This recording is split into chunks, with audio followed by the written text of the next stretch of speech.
后来继续来看云林县的警方掠毒。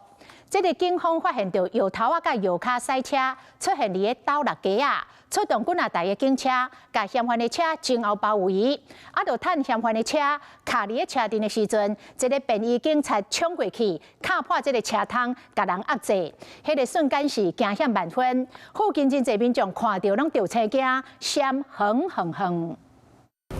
穿白衫的查甫人摕破坏驾驶，伫个卡白色轿车驾驶座车窗，车窗玻璃碎去，查甫人甲驾驶座车门拍开。这时阵，前刑警加的警察随冲出来，含几内人同齐走到白色轿车驾驶座所在，将驾驶压起来。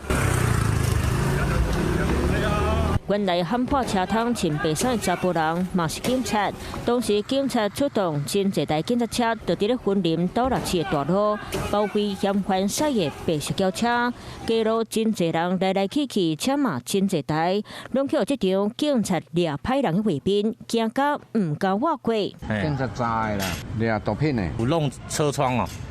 警察赛车将白色轿车包围伫咧车顶，车顶两嫌犯分别是摇头含摇卡。你时阵赛车摇头，搁拍杜北过东啊，是咩让港酸？北流险为规避警方查缉意图驾车冲撞警车。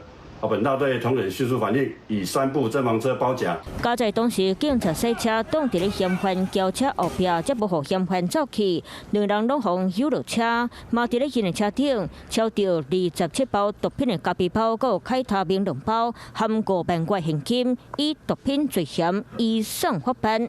Hello， 我是林明瑞。想要抢先掌握最及时的新闻资讯吗？赶快订阅、按赞、开启小铃铛，锁定我们华视新闻的 YouTube 频道。